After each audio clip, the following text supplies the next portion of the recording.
Hi గారు, welcome to our channel. ప్రస్తుతం మనతో పాటు భరద్వాజ్ గారు సీనియర్ జర్నలిస్ట్ ఉన్నారు. వారితో ఒకసారి మాట్లాడదాం. సార్ నమస్కారం. సార్ నమస్తే అండి. Sir, super star Mahesh Babu గారికి ఈడీ నోటీసులు పంపింది, విచారణకు హాజరు కావాలని కూడా చెప్పింది. అయితే ఇప్పుడు ఇది చర్చనీయాంశంగా మారిపోయింది, హాట్ టాపిక్ కూడా అయిపోయింది. ఎందుకు మహేష్ బాబు గారికి ఈడీ నోటీసులు ఇచ్చింది? ఆయన మంచి క్లీన్ ఇమేజ్ ఉన్న హీరో అని కూడా చెప్పుకోవాలి. అయితే దీనికి సంబంధించి అసలు ఏం జరిగింది? ఏదో మనీ లాండరింగ్ ఇష్యూ అని కూడా చెప్తున్నారు. మరి ఏం జరిగింది సార్ ఈ ఇష్యూలో? మనీ లాండరింగ్ ఏం చేయలేదండి. ఈయన ఒక రియల్ ఎస్టేట్ కంపెనీకి అడ్వర్టైజ్మెంట్ చేశాడు. ఓకే. With family. ఈయన సకుటుంబంగా వారికి ఒక అడ్వర్టైజ్మెంట్ చేశాడు. ఆ అడ్వర్టైజ్మెంట్లో నటించాడు ఆయన. ఆ నటించిన సందర్భంగా ఆ రియల్ ఎస్టేట్ కంపెనీ, ఆ వెంచర్ కంపెనీ తాలూకా ఆఫీసుల మీద దాడులు జరిగినాయి. ఈడీ ఆఫీస్, ఈడీ దాడులు జరిగిన సందర్భంగా వాళ్ళ అకౌంట్ బుక్స్లో 5 కోట్ల చిల్లర, 5.5 కోట్లు మహేష్ బాబుకి ఇచ్చినట్టుగా ఒక రికార్డు దొరికింది వారికి. అందులో 3 కోట్లన్నర చెక్గా ఇచ్చినట్టుగాను, మిగిలిన డబ్బులు నగదుగా ఇచ్చినట్టుగాను కూడా రికార్డు దొరికింది. మేబీ జనరల్గా వైటు బ్లాకు ఇస్తూ ఉంటారు. ఈ నగదు బ్లాక్ అనుకుంటే బ్లాక్ అయితే లెక్కలోకి రాదు. వాడు ఎక్కడో చోట లెడ్జర్లోనో లేకపోతే వాడు డే బుక్లోనో ఎక్కడో చోట దీన్ని రిపోర్ట్ చేశాడు. రిపోర్ట్ చేయటం వలన ఇలా దొరికింది. అది రిపోర్ట్ చేశారంటే అది కూడా రెమ్యూనరేషన్లో భాగమే అయి ఉంటుంది. కొంత నగదు కొంత చెక్కు రూపంలో ఇచ్చుంటారు. అయితే ఇందులో బ్లాక్ అండ్ వైట్ గొడవ అనేది మాట్లాడుతున్నారు. మనీ లాండరింగ్కి సంబంధించి మహేష్ బాబు ఇన్వాల్వ్మెంట్ ఉండే అవకాశం లేదు. ఆయన కంపెనీని ప్రమోట్ చేశాడు. ఆ కంపెనీ యాక్టివిటీస్లో ఎక్కడైనా వేరే దేశం తాలూకా డబ్బులు ఇక్కడికి ట్రాన్స్ఫర్ చేయడానికి ఈ కంపెనీని ఎవరైనా వాడుకుంటే వాడుకుని ఉండొచ్చు. అది ఆ కంపెనీ లావాదేవీల గొడవ, మహేష్ బాబుకు సంబంధించి కాదు. ఇతనికి ఇచ్చిన 5.5 కోట్లలో మనీ లాండరింగ్ ఉందని నేను అనుకోవట్లేదు.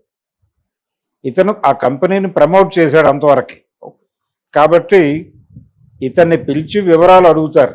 బాబు, నీకు ఇచ్చినటువంటి ఈ డబ్బులకు సంబంధించి ఆయన అకౌంట్లో కూడా రిఫ్లెక్ట్ అవ్వాలి కదా. ఇది ఆయన అకౌంట్లో చెక్ ఎలాగూ రిఫ్లెక్ట్ అవుతుంది, కానీ ఇది ఎక్కడో డే బుక్లోనో ఎక్కడో నుంచో వీళ్ళు డిరైవ్ చేశారు ఈ బ్యాలెన్స్ అమౌంట్. ఏది 2 కోట్లు. ఈ 2 కోట్లు మీ దానిలో రిఫ్లెక్ట్ అయిందా లేదా అనేది వాళ్ళ ఆడిటర్ చెప్పాల్సిన వ్యవహారం, అతను కాదు. సో ఆ లెక్కలు ఇవ్వాలి. ఆయన ఇచ్చేస్తే అక్కడికి ఆయనది క్లియర్ అయిపోతుంది. క్లియర్ అయిపోయింది. అది అసలు ఎందుకు పిలుస్తున్నారు అనేది ఒక ప్రశ్న. ఆ కంపెనీకి సంబంధించినటువంటి మెరిట్స్ డిమెరిట్స్ మీకు తెలిసి అడ్వర్టైజ్మెంట్ చేశారా? వాళ్ళు ఈ యాక్టివిటీ కూడా చేస్తారని మీకు తెలుసా తెలియదా? ఇలాంటివేవో అడుగుతారు కొన్ని ప్రశ్నలు. తెలిసే అవకాశం ఉండదు. జనరల్గా ఎవరైనా ఒక కంపెనీకి సంబంధించి అది రియల్ ఎస్టేట్ వెంచరు, అంతకుముందు వాళ్ళ ట్రాక్ రికార్డ్ ఏమిటనేది చూస్తారు. బాగానే ఉంది, వాడు ప్రామిస్ చేసిన ప్రకారం కొంతమందికి ఇల్లు అదే కట్టించేవటమో లేకపోతే స్థలాలు అమ్మటమో ఏదో సంథింగ్ క్లీన్గానే చేసి ఉండొచ్చు. ఆ చేసున్నాడు అనే ట్రాక్ రికార్డు మీద వీళ్ళు ఎండార్స్ చేశారు. అక్కడ వరకే మా కమిట్మెంట్ అనేది చెప్తారు వీళ్ళు.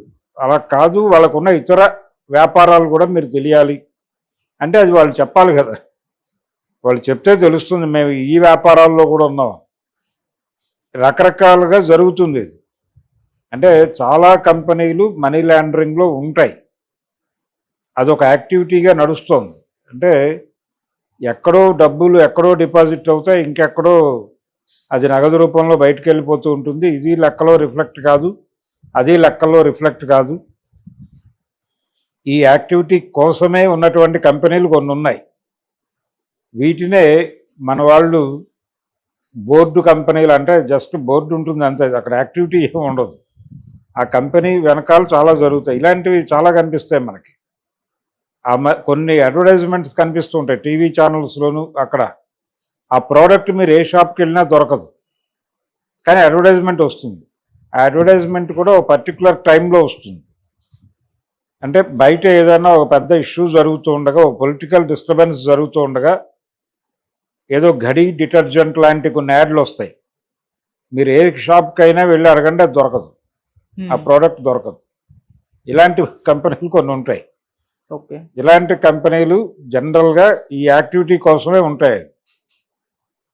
ఇలాంటి కంపెనీ అయ్యుందా ఇది అనేది ఒక అనుమానం. అది ఎలా తెలుస్తుంది వీళ్ళకి?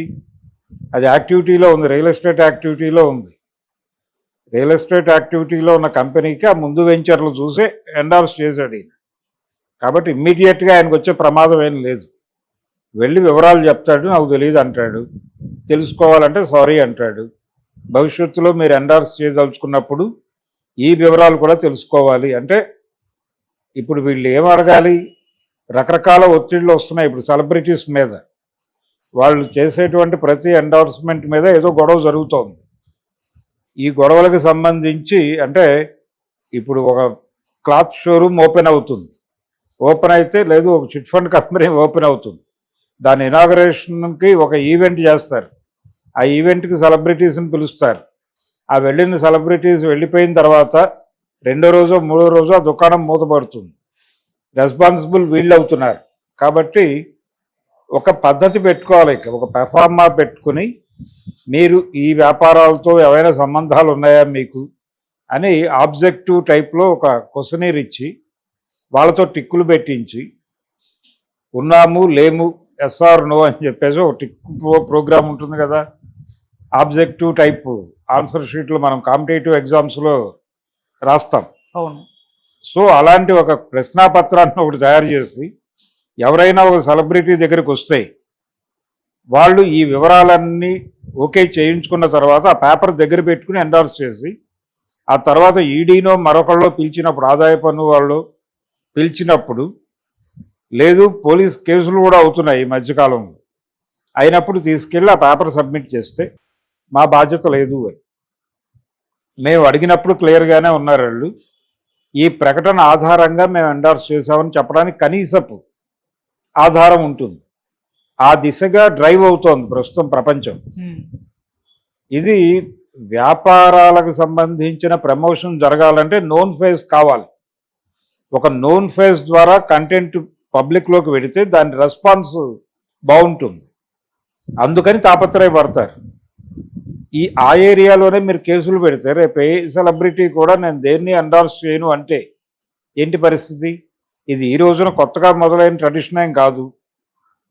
పురాతన కాలం అంటే సినిమా నటులకి క్రేజ్ మొదలైన క్షణం నుంచి సినిమా నటులను వాడి అడ్వర్టైజ్మెంట్లు చేయటం అనేది ఆ రోజుల్లో ప్రింట్ యాడ్స్ ఉండేవి. బర్కిలీ సిగరెట్లు తాగండి అని ఎస్వి రంగారావు గారి ఫోటో పెట్టి అడ్వర్టైజ్మెంట్స్ అనేకం ఉన్నాయి, ఇప్పుడు ఇంటర్నెట్లో అవైలబుల్ అవి.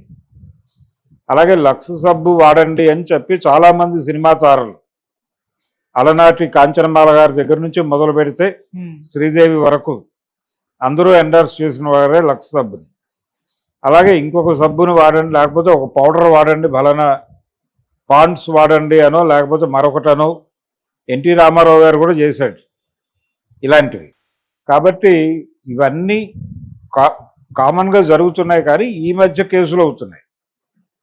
ఈ కేసులు అవుతున్న సందర్భంగా వీళ్ళు ఎలా వ్యవహరించాల్సి ఉంటుంది అనేది ఈడీ కావచ్చు, లేకపోతే ఇన్కమ్ ట్యాక్స్ డిపార్ట్మెంట్ కావచ్చు, లేకపోతే ప్రభుత్వం వైపు నుంచి ప్రధానంగా ఎవరైనా సరే ఏదైనా వ్యాపార ప్రకటనని చేయటానికి వాళ్ళతో ఒప్పందం కుదుర్చుకునేటప్పుడు వాళ్ళ దగ్గర నుంచి మినిమం తెలుసుకోవాల్సిన అంశాలు, ఈ విషయాలకు సంబంధించిన క్లారిఫికేషన్ లేకుండా మీరు ఏ రకమైనటువంటి ఎండార్స్మెంట్ చేయొద్దు అని ఏదైనా రూలింగ్ పాస్ చేయాలి కదా గవర్నమెంట్. చేయకుండా వాళ్ళని తీసుకెళ్ళి విచారణకు పిలిస్తే అలాగా? ఇప్పుడు అతను ఆల్రెడీ ఒక సినిమా షూట్లో ఉన్నాడు, రాజమౌళికి సంబంధించిన ప్రెస్టీజియస్ సినిమా అది.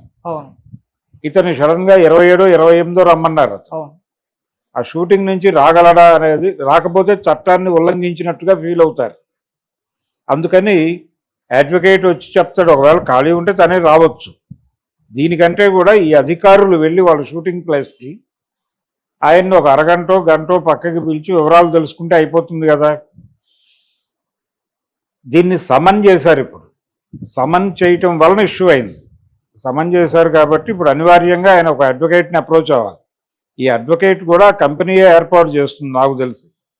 ఏ రియల్ ఎస్టేట్ కంపెనీకి అయితే ఆయన పనిచేశాడో ఆ రియల్ ఎస్టేట్ కంపెనీ వాళ్ళే ఒక అడ్వకేట్ని ఎండార్స్ చేసి అక్కడ కూర్చోబెట్టి ఆయన వస్తున్నారు లేకపోతే రావట్లేదు అంటే కనుక ఆయన ఏదో డేట్ అడుగుతాడు.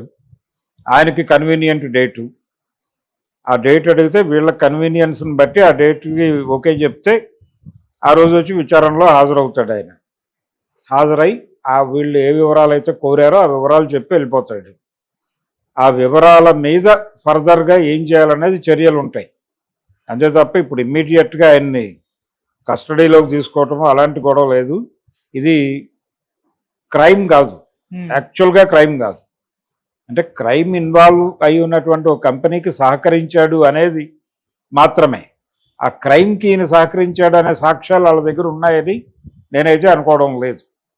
ఏది మనీ లాండరింగ్కి సంబంధించి మహేష్ బాబు వాళ్ళకి సహకరించాడు అనటానికి సంబంధించిన సాక్ష్యాలు ఉంటే వేరు. ఆ కంపెనీ నుంచి లబ్ధి పొందాడు అనే వరకే వివరాలు ఉన్నాయి. వాళ్ళు చెప్పింది అదే. ఆ లబ్ధి పొందటం ద్వారా అంటే ఈయనకి జరిపిన ఆ 2 కోట్లు క్యాష్ ఇచ్చారు ఆయనకి. ఆయన ఏదో విదేశాలకు వెళ్ళినప్పుడు అక్కడ ఎవరికి